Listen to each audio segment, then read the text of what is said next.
everyone, and welcome to this episode of Nonprofit Executive Spotlight, where we feature nonprofit management professionals seeking their next position. I'm your host, Cecilia Sepp, and I'm the principal and founder of Rogue Tulips Consulting. In this episode, we're really excited to have as our guest Andrew Goldschmidt, a colleague and friend I have known for many years, and he is seeking his next position in the area of membership and membership service. Welcome, Andrew. Would you like to say hello and tell the audience a little about yourself? Thank you for having me on the program, Cecilia. And it's been a pleasure to know you for many years as well as a colleague and friend. To the audience, thank you for watching this video today. A little bit about myself. I'm a membership aficionado, a longtime association executive. Been to different associations, whether the construction industry, local government grants, and also even public advocacy for children. So I've been to different types of organizations, C3, C6s, and wherever I've been, my tenure has coincided with record membership growth and record innovative programs. And that's something I really like to focus on, is really listening to the member. I think that's key in this day and age. You really have to hear feedback from the members often. They'll often tell you the types of programs, not only that they value, but that they also would like to see the association develop. And that type of feedback is really important, along with the surveying. Obviously, you do surveys to gather information and to verify various benefits and programs, but you really can get a lot of feedback from interaction with the members themselves. So I really enjoy that. That's one of the things I enjoy the most about associations, is interacting with the members directly and really getting passionate about the mission and being able to service the public and service the members. So it's really a win-win for all, for the association, for the member, and for the public as well. Wow, Andrew, that is a great introduction, and that is just packed full of question territory. So I'm going to go back to something you said earlier about explosive membership growth. So you say that's one of your trademarks when you work at an association. And I know we all love at associations to see that membership community grow. So what are some of the approaches? You've just mentioned a lot of things like getting to know the member as an individual and talking with them what kind of programs they like or would like to see developed. What are some of the other things you do to help grow that membership number? Well, what's interesting about membership is I think a lot of times people try to look for one really top solution that'll really drive membership, but it's really a multitude of things. It's really a multitude of strategies that leads to membership success.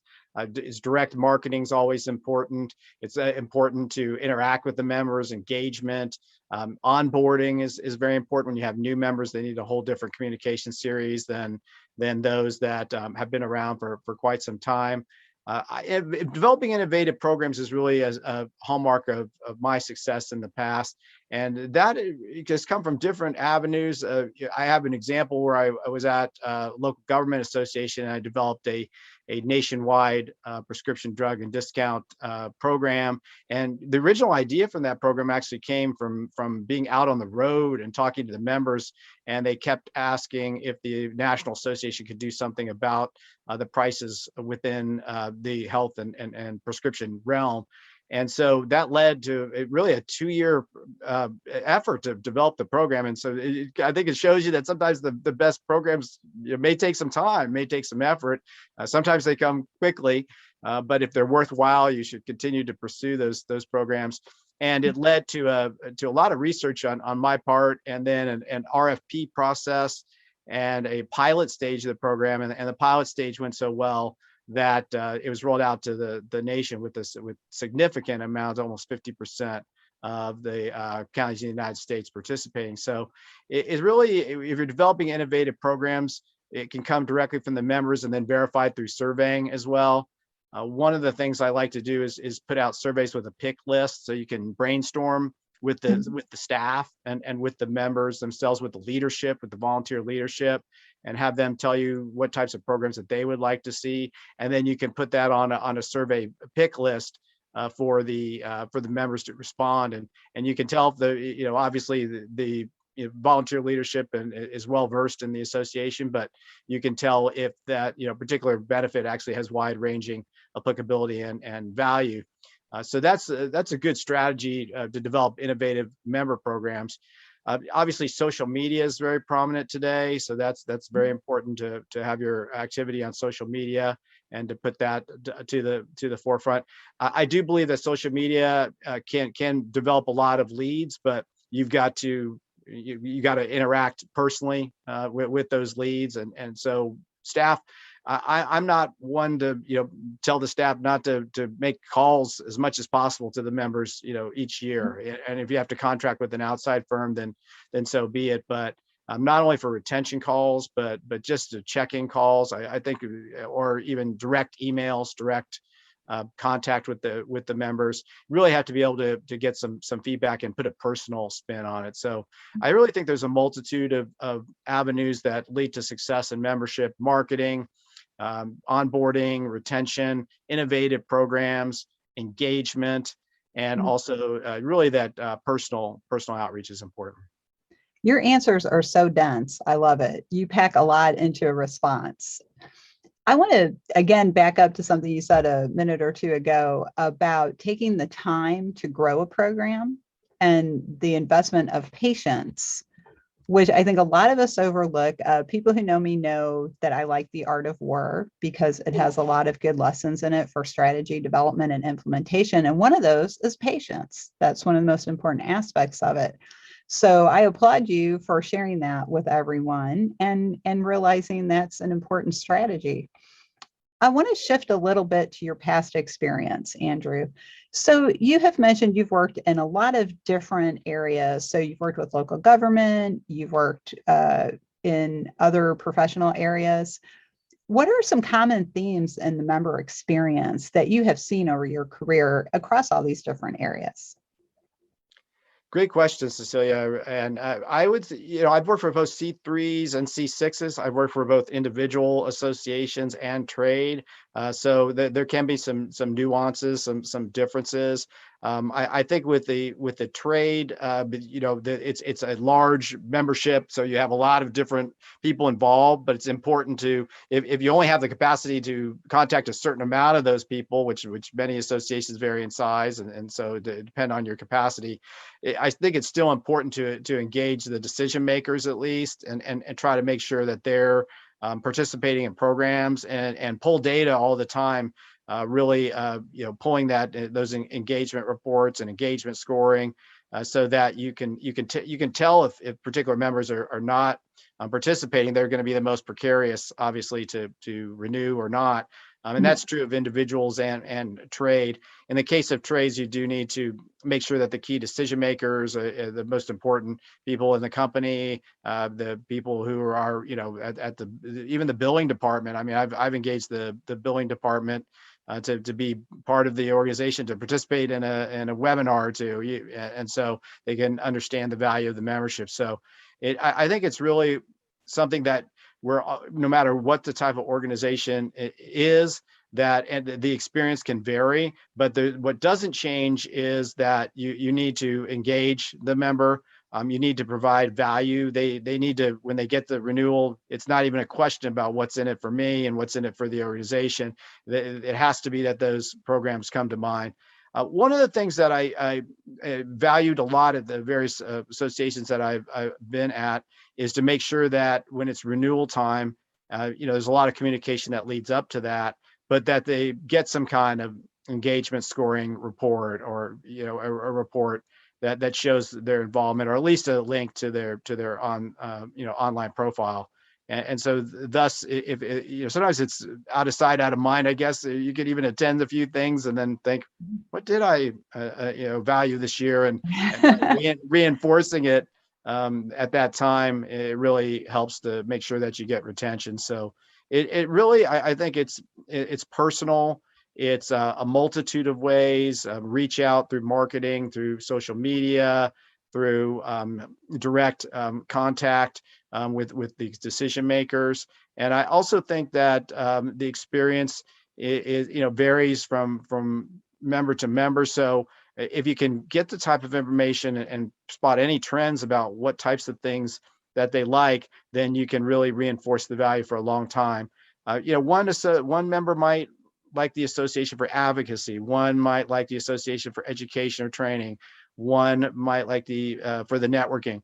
a lot of members like for all of the above, right? So you have to make sure that you can gather as much information and reinforce that the experience equals value.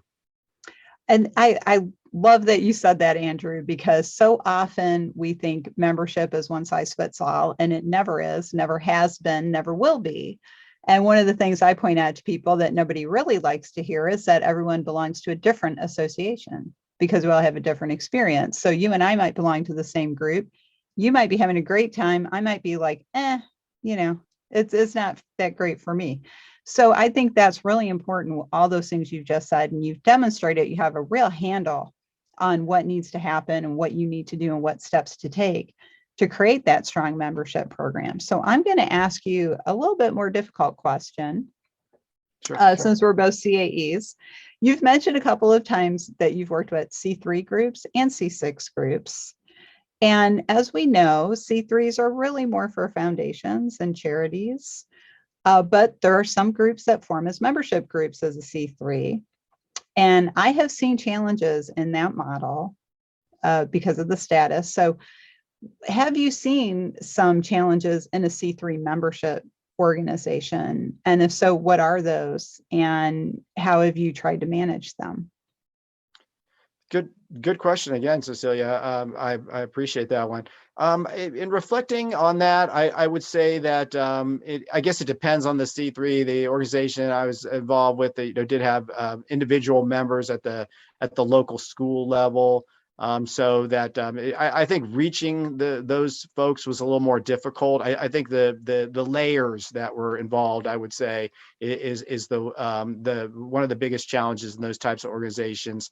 Certainly have the volunteers are passionate about the mission, which is very important. So it's nice to have that passion, and throughout all the organizations I've been at, the members have been engaged and passionate. But I would say really trying to reach the frontline members, and sometimes I know that they support the cause of the mission, and hopefully that's enough, with that type of association, because that's probably why they originally joined, because they support the cause or the mission of the organization. But I think there's more to it to keep them as a member. And so you really have to find a way to be able to communicate, whether it's sometimes it could be discounted benefits, sometimes it could be particular visibility opportunities, helping your family or helping your business.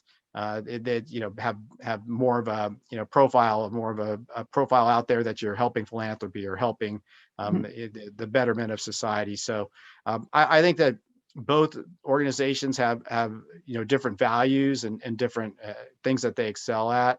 On the C6 side, I mean, obviously it tends to be more trade or group memberships or professional memberships. But as we've seen during the COVID time, the professionals and the trades are more vital than ever. I mean, in solving our problems and solving our societal challenges that we've had over the last couple of years. So I think it's both sides of the coin. Both types of organizations are very important and service the public well. It's just a matter of how do you reach the member. I believe it's a bit easier to reach the member through the trade side, just to have more contact, more data.